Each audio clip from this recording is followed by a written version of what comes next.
Hello, welcome. We are so excited that you're here to celebrate CTE Week for the Boston Public Schools with us.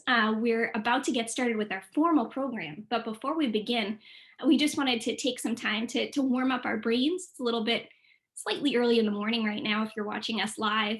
So we are here for CTE Week for the Boston Public Schools. My name is Kellyanne Mahoney, and I'm a youth program specialist at Autodesk. We'll do more formal introductions in a moment, but Melissa from the Children's Museum is also here with us. Melissa Higgins, who is the Director of STEAM for the Children's Museum. Melissa, do you want to say hi? Hi, guys. Glad to have you here. Thank you, Melissa. So we're going to start off with a warm-up question. Do you feel like warming up your brain, Melissa, with a little thinking about questions that are relevant to I'm ready. The design challenge we're about to launch later? So my first question for you, Melissa, is for you to think of a time when you were excluded. How did it feel? And what are some details that you remember? And as you're thinking about that, Melissa, I just want to let the students know that might be listening or following along with their teachers that you might jot down some notes as you're listening to Melissa's story, and you might also think about your own story as well. So Melissa, you want to start us off with a story of a time that you were excluded? Yeah. So Kellyanne shared this question with me a few days ago, so I had a little bit of time to think about it. And one thing that came to mind, especially because I live here in Boston, like many of you do, I assume, and usually during normal years, I love to go to the Boston Marathon every year and get to see it because I think it's such a special thing that we do here in Boston. And I don't know if any of you have ever been, or maybe you've seen it on TV, but it's one of those events where a lot of people are kind of crowded around the edges of the street where the runners are. And you can't tell because you only see my face on the Zoom, but I'm kind of short, not like super short, but definitely not tall. And that is a time when all the people are standing in front of you and you can't really see what's going on necessarily on the street in front of you. So it's not like being in a stadium where the seats are kind of angled to help you see. And it's also not like being at a concert where you might not really need to be able to see to get the full experience because you're using your ears when you're at a concert to hear the music. So there are different senses that you can rely on. So when you're at the marathon, if you can't see the runners going by, really you're just staring at the backs of the people in front of you, and you can hear maybe some cheers, which sounds really exciting, but you don't really feel like you know what's going on or like you're a part of it. Especially if everyone's cheering, it makes you want to be able to see what everybody's cheering for. Exactly. Yeah. So it's a little tough when you feel like you don't have the same experience that all the people who are standing in front of you are having. Mm-hmm. Well, Melissa, you've met me in 3D before too, so you know that I share your same your same experience. Exactly. Yeah. Being the tallest person. People. And there are some. I would say that there are some advantages sometimes to not being tall as well, and that's kind of the mindset that we want to think about as we're thinking about this challenge. Is in challenges we oftentimes also find opportunities. So that's one thing that I wanted you to think about, Melissa, in terms of your experience. What are some barriers or some challenges that prevented you from being included? So you talked a little bit about them, but could you maybe list some of them? Yeah, so I mean, I think literally the barrier that was in front of me, so here on the slide you see kind of a brick wall, but in real life when I was at the marathon, it was the people who were standing in front of me who created a kind of wall that I couldn't see in front of. And then maybe there could be some other kinds of barriers, like, I could have probably gotten around this issue if I had maybe talk to the people in front of me and tried to get to the front. But maybe, if you're feeling shy or you don't want to go up to people you don't know and ask them to help you out, that could be a barrier too. So that's more of like a social issue that you would have to interact with all the people around you to ask for their help. Like shyness could be a barrier. Yep. So in thinking about that, so the idea of taking challenges and then turning them into opportunities, can you think of how you could get rid of some, or how could others help you too? Design is a team sport. So how could others or you get rid of barriers or turn them into new entry points? And even more people, like, for example, Melissa, if you and I were together at the marathon, we'd probably both need the same support. Yeah, that's a really good question. So I think what is shown here on the Zoom screen, it could certainly help. So that's like a physical way to redesign a kind of sidewalk area that could help, because then it's got that same stadium kind of seating or standing that you would see in an auditorium, or even just, another small stool or something like that that you could stand on. So not the whole sidewalk being redesigned, but something you put on the sidewalk to help raise you up a little bit could be helpful. And then working with other people. So maybe if someone who was in front of me had noticed that I couldn't really see behind them, they could ask if I wanted to switch, or, if I worked up the courage to ask people to move around for me, that could help too. So I think it's both some physical stuff you could build or create, and then some social things you could create as well, or community you could create to help make it easier for everybody to see. Yeah, even like in looking at this illustration, I'm thinking it wouldn't only just help like short people like me, but it might also help people that have physical disabilities, like someone who's in a wheelchair, for example, would be able to access the ramp as well. So sometimes when we're solving problems for ourselves, we end up solving problems for others as well. I always love talking to you, Melissa. Thank you for helping us warm up. So we'll hear more from Melissa later. But for now, we want to talk just a little bit about the fun design challenge that we're going to be launching today in collaboration with the Boston Public Schools Office of Career and Technical Education. And this is a fun design challenge for elementary school students in the Boston Public Schools. And we're calling it Make for Everyone. So this webinar is presented by Autodesk, which is the company that I work for, and I'll talk a little bit about Autodesk later. Also, Melissa from the Boston Children's Museum. And we also have a wonderful architect here with us today from the Boston Society for Architecture. So we're going to introduce Christina a little bit later too, so that you can start thinking about how the design challenge also relates to careers that might be interesting to you later in life. For example, being an architect.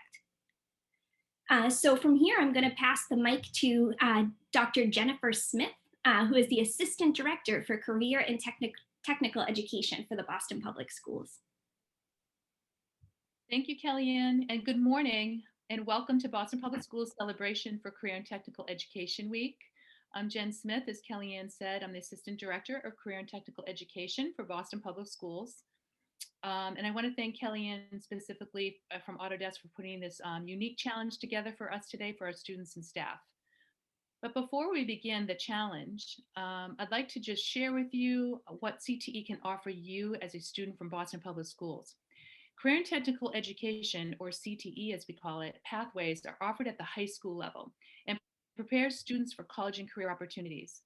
CTE provides hands-on learning, embedded academic knowledge, problem solving and team building, employment, internships, and co-op experiences. So upon graduation, students can earn a high school diploma and industry-recognized credentials. So as many of you know, we have Madison Park Vocational Technical High School. In addition, we have English High School and Boston Arts Academy. But we have 8 other high schools within the district that offers one or more career and technical education pathways at the high school level. So while you're doing this challenge, it's really great to start thinking about how these skills, the hands-on skills, problem solving, team building can lead you to one of these careers. And in this video, it'll give you a quick glance of some of the programs that we offer at Madison Park Technical Vocational High School. Thank you, Jen. I'm going to play the video now. It's really cool.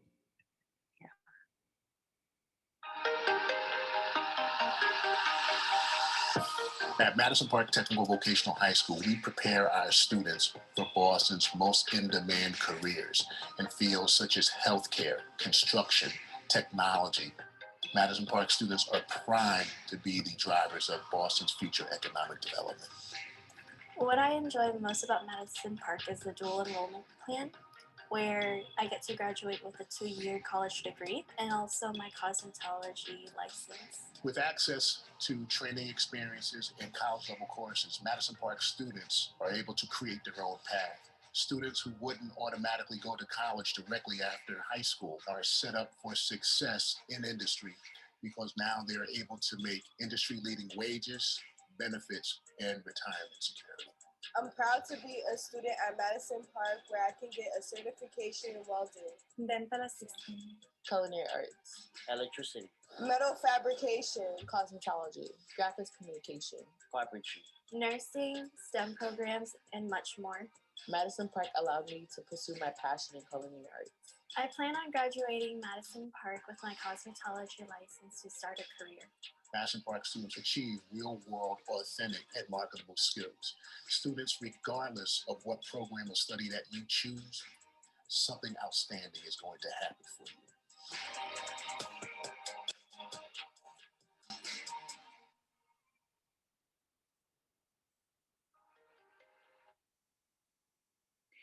So as I mentioned, we have a variety of CTE pathway programs throughout the district.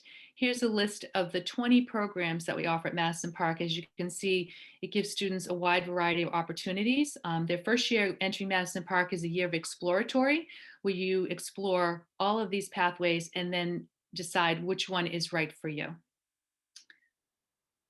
We also have Boston Arts Academy. I want to point out a couple of newer pathways. Fashion technology is one of our newer approved programs at Boston Arts Academy. At Boston Green Academy, we have our first CTE pathway, environmental science. And at BINCA, Boston International Newcomers Academy, we have medical assisting that is a thriving program, and the students take advantage of their summer co-op and internship opportunities. And also at East Boston High School, we have a new pathway in biotechnology, which is really kind of cool. And then we also have EMK, health assisting. At English High School, we have 5 separate programs. The Burke, design and visual. The John D. O'Brien is a newer program as well, engineering technology with an emphasis on architecture, which is really awesome. And New Mission is also has a new program, biotechnology as well. And we're going to continue to build pathways within our capacity of Boston Public Schools. This is awesome, Jen. When I graduated from the Boston Public Schools, and I wish that all of this existed back in the 90s when I graduated.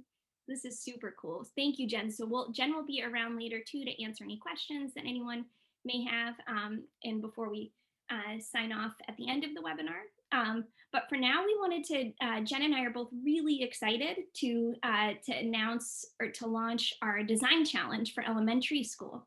So we'll talk a little bit about like the rules and the deadlines and all that stuff, but we wanted to get you excited about the actual challenge first. So what you will be doing with your teachers is you're going to be thinking about public spaces. So like parks and playgrounds, or maybe you could even think about like the school cafeteria or the library. How can we redesign our public spaces to encourage inclusivity and foster community? So kind of similar to what Melissa and I were talking about during the warm-up is how can we make spaces feel more welcoming? How can we make spaces feel more equitable and feel like everybody is included in the experience and in the activity and just in the space. So we're going to ask you to explain. So you're going to come up with an idea. It could be even a real place in your own community. And you're going to explain how your design addresses this problem. And you're going to do it through images, through words. Models also include numbers. I'm going to show you a tool that we make at Autodesk called Tinkercad, so that you could even make a 3D digital model of your design. And of course, you could also make like a physical model to explain your design as well. So that's the design challenge. And through this design challenge, we hope that you develop technical skills. So Tinkercad could be an example of that. Innovation, so really thinking about how you can be really creative in solving the problem and think about solving the problem in a new way that no one maybe has ever even thought about before. We'll also want you to be showing that you are thinking about the impact of your design so that it's actually really making a difference for you or for others like you or for others not like you.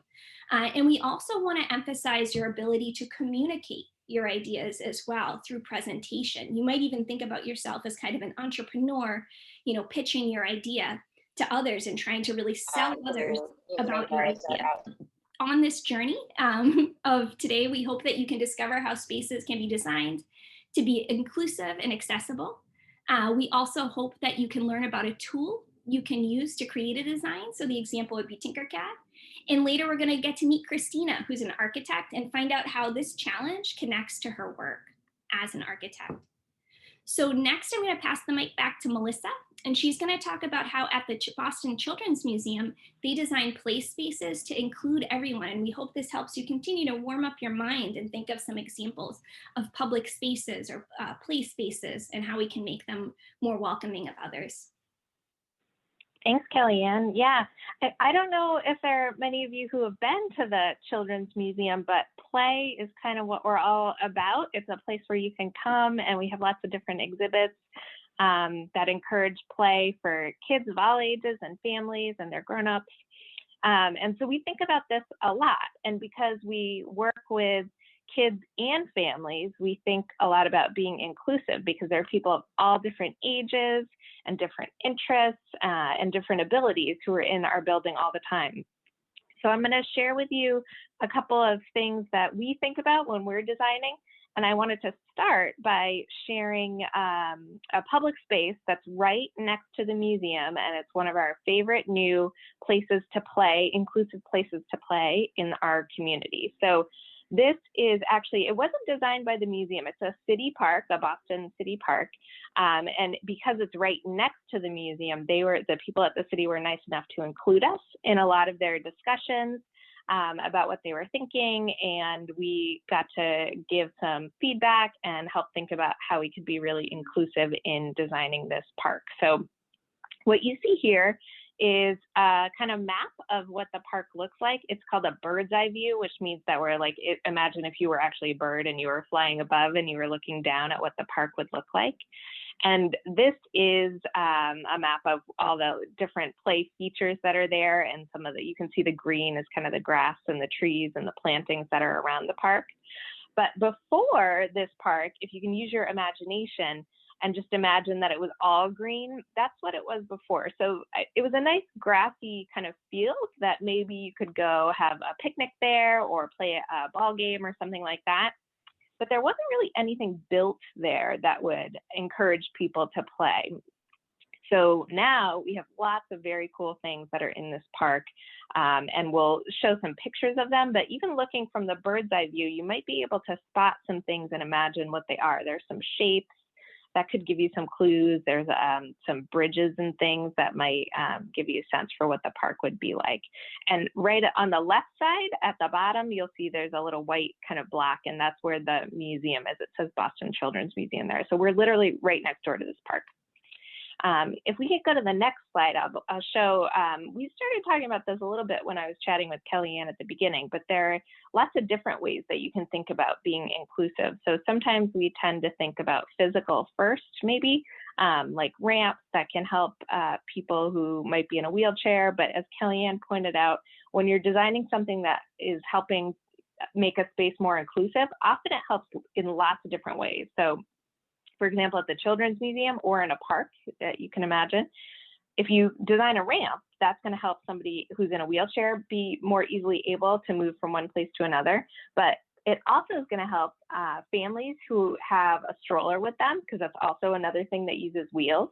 So that can be really helpful as well. And then maybe just somebody who has trouble with stairs for some other reason. So it's really good when you can have multiple ways that you can physically access a space, because that makes it more inclusive. More people can access it. We talked a little bit about some social ways that you can make something more inclusive too. And when you're designing something, if you want people to be social and you have a bunch of different chairs that are like way far apart, that's probably not going to help that much, right? But if you have kind of a fun bench where a lot of people can sit around, that could be a way to encourage some social inclusivity. I'd also talked about senses a little bit when I was talking about, like, if you're at a concert, you can hear and you maybe can't see, but maybe it doesn't matter because you're using your ears to help you hear what's going on. And when you imagine a park, if there are different things you can touch and different textures, you're going to hear birds and stuff outside that might also help you get a sense, use your senses to give you a sense for where you are. But there are lots of different ways you can use textures and different materials to help with sensory inclusivity too. So if we go to the next slide, it has just a little bit more information about some of these things. I already talked about a few of them, but problem solving and learning through play is cognitive is kind of a big word, but it's really about how we design things to help kids learn as they're playing. I don't know if you guys often think about that you're learning when you are playing, but you totally are. You're learning about different materials, like I mentioned, or cause and effect, like if I knock this thing over, what's going to happen? So there's lots of cool stuff that you can learn just by playing. And that's really what we try and do at the Children's Museum, is design stuff that makes it feel just like you're playing, but we know you're learning lots of good stuff too. So why don't we go back to our park? So the next slide will show another version of the park that was designed. So this shows all those little bubbles that I was just showing on the screen that are about different ways that we can be inclusive. The architects and the people who are working on the park did this awesome thing where they actually looked at each component, each feature of the park where kids would be playing, and they figured out what were some of the ways that each component would be inclusive. So it's possible, it can be really hard to make sure you're hitting all those different ways you can be inclusive with every single thing at the park. But some of them hit a lot, you'll probably notice. So this is just another way that you can convey some information about a design. And I thought it was really neat how they showed, how the inclusivity was included in each one of these areas of the park. So now if we go to the next slide, we'll get to the good stuff. This is actually what the park looks like, which is very cool. So it's Martin's Park, again, right next to the Boston Children's Museum.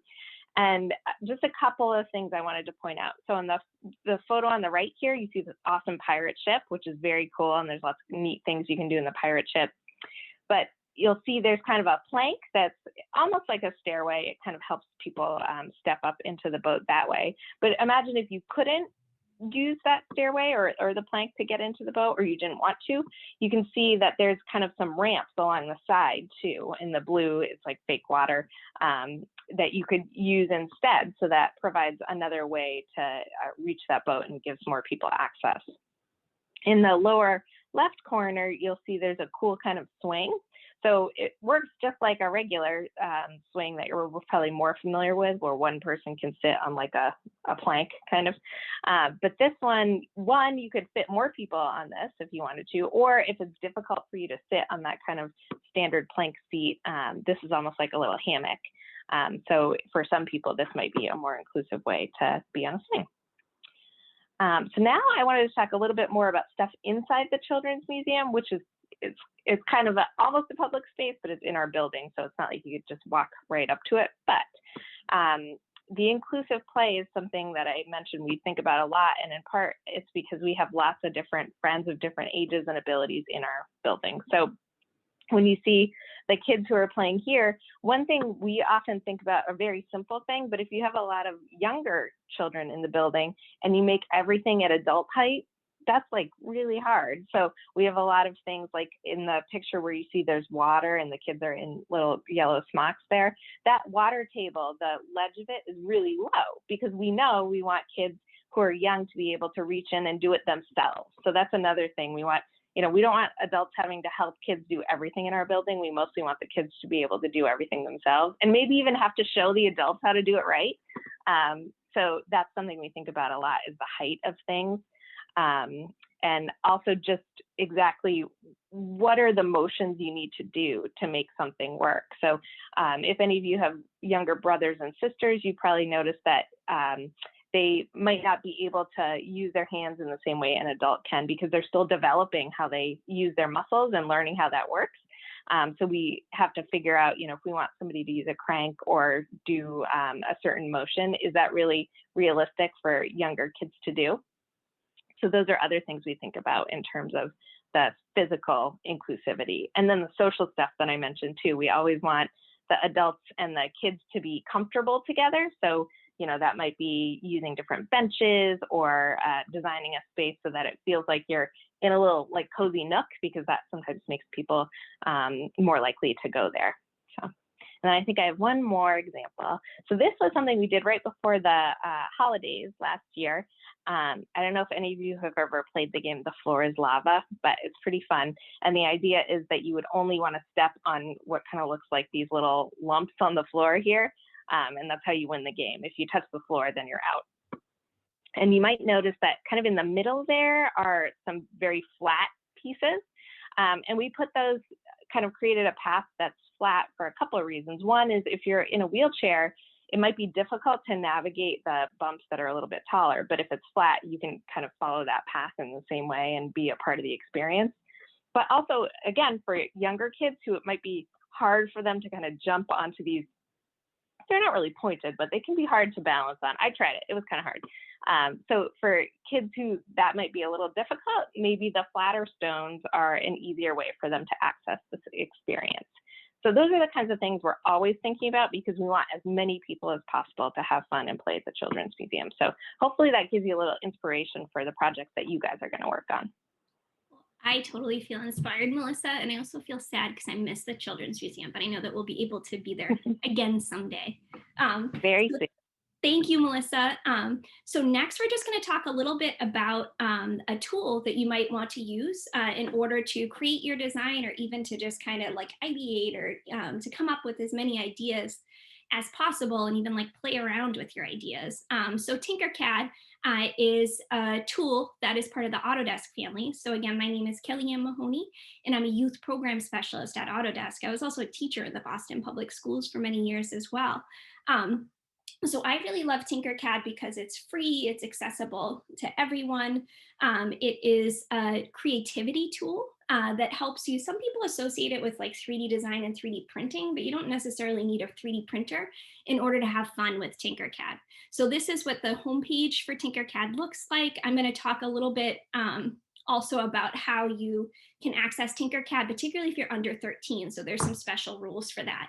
But Tinkercad is accessible on Chromebook, so it's really easy to use if you're distance learning from home, for example, on a Chromebook. I know some Boston Public Schools students also have iPads as well, so it does also work very well on an iPad. We've improved the functionality on iPads too within the past couple of years too, and there's an iPad app on Tinkercad which actually adds another new feature to Tinkercad, in which you can actually design something on your iPad and then bring it outside, for example, or hold it up in your room, and you can use augmented reality, so you can unleash your design kind of into the real world. So that mix of your digital design that you created and then mixing it with reality.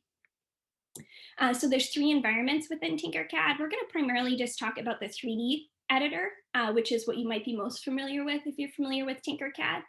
We also have a circuits environment within Tinkercad, and also a code blocks environment. So if you're familiar with Scratch, it's kind of the same sort of blocks that one would use in Scratch, but they do different things. But this is the 3D editor, and this is what I'm going to focus on just in my very quick demonstration. So as you see, when you're using Tinkercad, you're just dragging and dropping shapes onto the work plane. And ultimately, you're able to take your design from an idea and bring it into reality. So I'm going to show this just quickly again. So you're manipulating the size of the shapes. You're combining and adding new shapes. All the shapes are solids and holes. So you can turn your shape into a hole in order to subtract from the shape to make a more complex shape. For students who are under 13, you must have an adult to moderate your account. So I'm going to give my email address at the end of this for teachers if you have any questions. And I'll also be able to share the slideshow with you, because there's more instructions for not just how teachers can help students under 13 use Tinkercad, but also just kind of some of the fun teacher features that we have within Tinkercad to kind of make teaching a little bit easier for you, we hope. So I just wanted to show you just a few examples of some quick designs that I've made using Tinkercad. So I actually grew up in Dorchester, and this was one of my favorite landmarks. And I was thinking about like public spaces and how, maybe they could be designed differently. And that area all around where the gas tank is so much different than what it was when I was younger, the Pope John Paul Park that's there now. But you can see here, so I had already pre-designed the gas tank, that rainbow swash that we see. They used to tell me that I was close to home when I was little. But you can see what I'm doing here, and this is super, super fast. I sped it up. As you can see that I'm just dragging and dropping shapes. I'm trying to kind of design the landscape around the gas tank. So you can see that I'm making holes and grouping. So this is just sort of some of the stuff that you can do with Tinkercad. And I want to let teachers also know, in the resource that I'm going to be sharing with you later is a slower demonstration of Tinkercad. So you can even use the scribble tool. So the artist who created this was Sister Karita, so I signed it with her signature using Scribble. Scribble is a really fun tool to get started with in Tinkercad. So that's one example of something you can design with Tinkercad. This is just another example of the Scribble tool. So you can draw in 2D, and then you can bring it into 3D and do fun stuff like that. And then lastly, and again, these are really quick, so we didn't want to take up too much of your time. There's also parts collections within Tinkercad. So you have like a pumpkin and some shoes, and you can combine them to make interesting characters and shapes. So maybe you want to put figures in your design. You can see using the Scribble tool there. I named this character Pumpkina. I made her around Halloween. She's a good basketball player, despite her height. So you can see that it's a fun tool where you can either use basic shapes to stretch them out and make them bigger, or make them smaller, or you can also grab, different parts from the parts collections as well and mix it up. So that's my kind of just quick introduction to Tinkercad. I also just want to let teachers know and students know that there is a Learn page on Tinkercad that has different starter lessons so that it's 7 lessons. They each take about like 2 minutes or so. And it just teaches you the basics, like how to place a shape onto the work plane, how to view it, like the camera controls are really important when you're doing 3D design, how you can move shapes and rotate them. And you get a big burst of confetti at the end when you finish each step. So that's really fun. So that is on Learn. And then also for teachers, there is a lesson plan that actually I wrote called Design an Inclusive Play Space that actually references the Children's Museum as well in it, and talks a little bit about what Melissa was talking about. So if you're a teacher and you want to kind of have a more structured plan of how to do this challenge with students, this is one way that you could start. Maybe it's not a play space they're designing, maybe they're designing something else. So next, I just wanted to introduce our architect who's here, Christina Schaller. So she is an architectural designer at Flansburgh Architects, and she's here to answer some questions that I have for her. And maybe if we have some time at the end, you might have some questions for her too. So Christina, want to say hi? Hello, everybody. I'm really happy to be speaking with you all today. We're super happy that you're here, Christina. I'm just going to flip my page so that it's you. Okay. So Christina, what were your interests as a kid? So first off, do you just want to say hi and talk to us a little bit about what you do? And then just talk to us a little bit about how you got started, particularly knowing that students that are watching today are in elementary school. Yeah, so as Kellyanne mentioned, I'm an architect at Flansburgh Architects. So I design public schools actually, so that's a lot of fun. Yeah, we do everything from beginning of design, like making models of the building and drawing out sketches, to actually doing the construction administration, which means going out to the building and, checking out like the site and like the construction of the steel. So I actually do a lot at my firm, and I was interested in architecture because I moved around a lot as a child. I'm an Army brat. So growing up, I didn't really know what architecture was at first, but I was privileged to be able to go to a lot of different schools and live in a lot of different houses. And I kind of understood, I feel a little bit different in this school than I do in this other school based on the way it's designed. And, as an elementary kid, I didn't, have that kind of language, but instinctually I knew these places are different. And I really love drawing. I love to be creative in any way that I could. So when I got to high school and I was trying to figure out, what I might go to college for, I was like, I really want to keep this creative aspect of myself. And so architecture was brought to my attention as a career path. And I was like, oh, this sounds like something that is, this fits me. And luckily, I'm still doing it. So I think it was a good decision. Such an interesting mix of like both math and art. You don't see those two disciplines working together in the same play space. So it's such a cool career to think about for young people. And also just a lot of the architects that I know are they're very people who are very good observers of things. So it's very interesting what you said is that, you know, shifting from different places, you notice different things about buildings. So that's super interesting. One of my favorite books, my favorite children's books, is Richard Scarry's What Do People Do All Day? And it's it's a book that illustrates all different types of jobs. Could you tell us a little bit about like thinking about like a day in the life of an architect? What is the day like for you? Yeah, I think the best thing that I love about being an architect is that no day is the same. We so when we first get a project or when we're first looking for work, we do these things called proposals. So those are really fun. They're like really quick design ideas, and you create like millions of different ideas about what one building could be. So that's like a really fun thing that we do, usually during the summertime.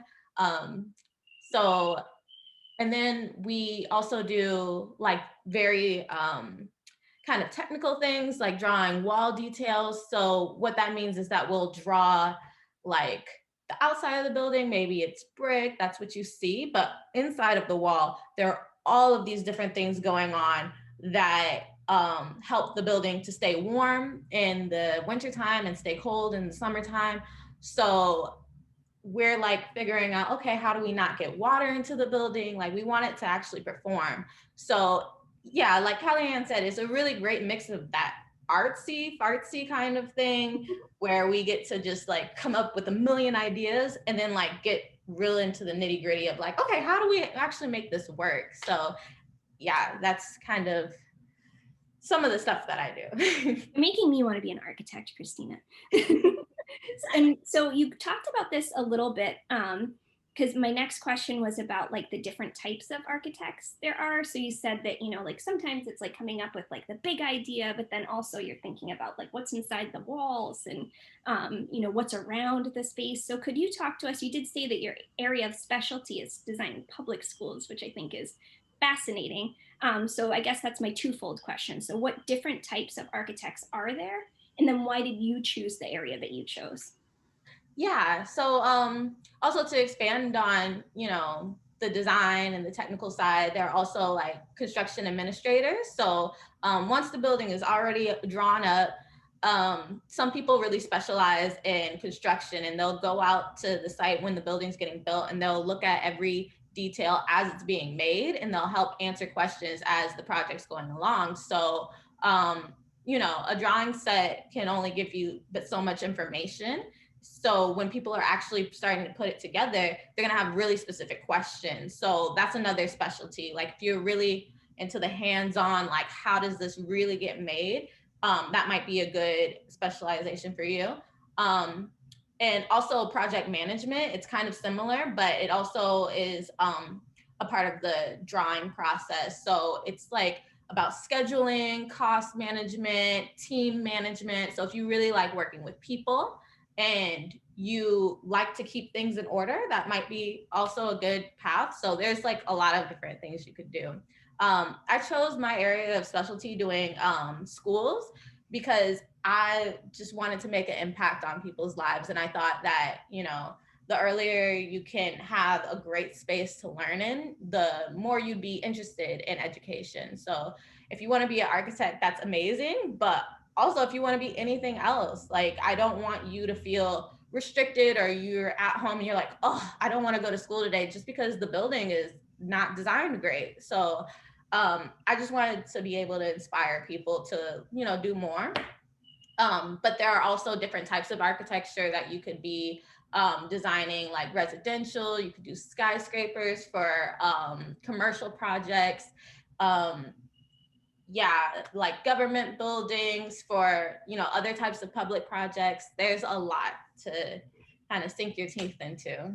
Well, Christina, you're so good at this. You're kind of predicting my next question. So you can build upon what you were saying before. But my next question is, how are architects making a better world through their work? And maybe you can also speak more specifically about this particular design challenge. Can you think of any examples around access and inclusion? So how architects can make the world more welcoming and more inclusive for everyone. Yeah, of course. So one of the projects that came to my mind when thinking about, inclusive architecture, it's not a building, but it was designed by an architect. It's the Mattapan farm stand. It was like a temporary installation, like during one of the summers, by a firm called Studio Luz.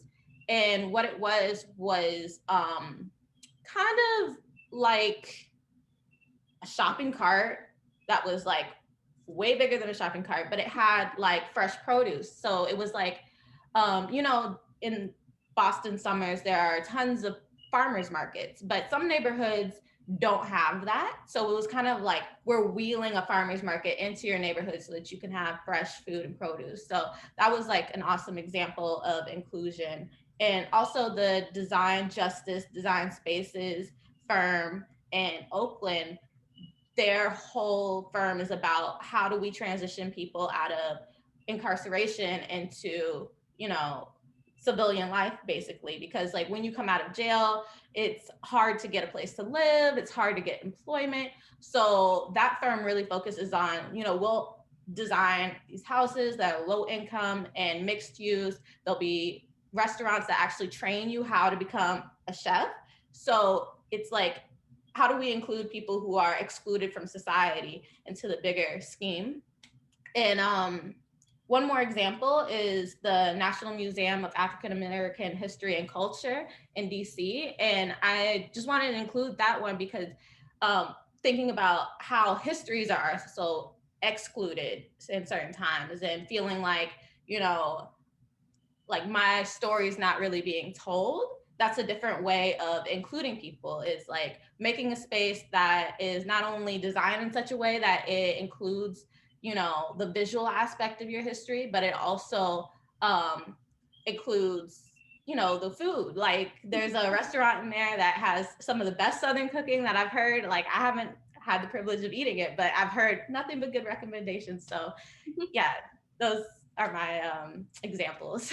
I love that building so much. And even thinking even just down to the details of like how there's patterns on the building that speak of like algorithms from African culture. Like it's really, as an architect, you're really thinking about like designing things with humans in mind, and also even telling stories through the buildings that you're creating or the spaces that you're creating as well.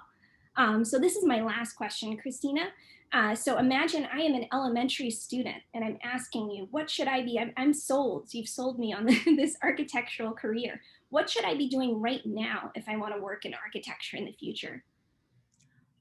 So I would, encourage you to keep getting fantastic grades that I know you're already getting, because in order to become a licensed architect, you have to either have a 5-year undergraduate degree or you have to go to undergrad and grad school. So it's like a lot of college. So just keep getting good grades. I would also recommend to draw. Draw from real life. If you're looking out the window, draw what you see, because that hand-eye coordination is going to really be your strength in architecture school.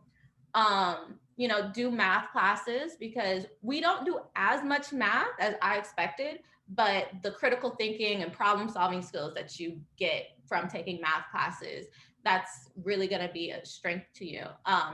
So yeah, just be creative, play around with the Tinker app, and, just try to create as much as you can, because also when you apply for architecture schools, they're going to ask you for a portfolio like day one. I was shocked about that when I was in high school, because I was like, I haven't done any architecture yet. Like, how are you asking me for a portfolio? So, but the more, they don't need you to like, have designed a building. They just want to see you be creative. They want to see your potential for creativity. So the more you can kind of get into that habit of maybe drawing every day or just creating something online, sketching, whatever it is that you want to do, it'll help in the long run. Awesome. Thank you so much, Christina, for joining us. I think that you might have inspired a lot of future architects just in your discussion today. So thank you so much. Of course. So Christina talked about Christina talked about building a portfolio. So even in elementary school, you can start building your portfolio now by entering this contest. So I just wanted to give you more details about the contest or the challenge. So it begins this week. It's called Make for Everyone.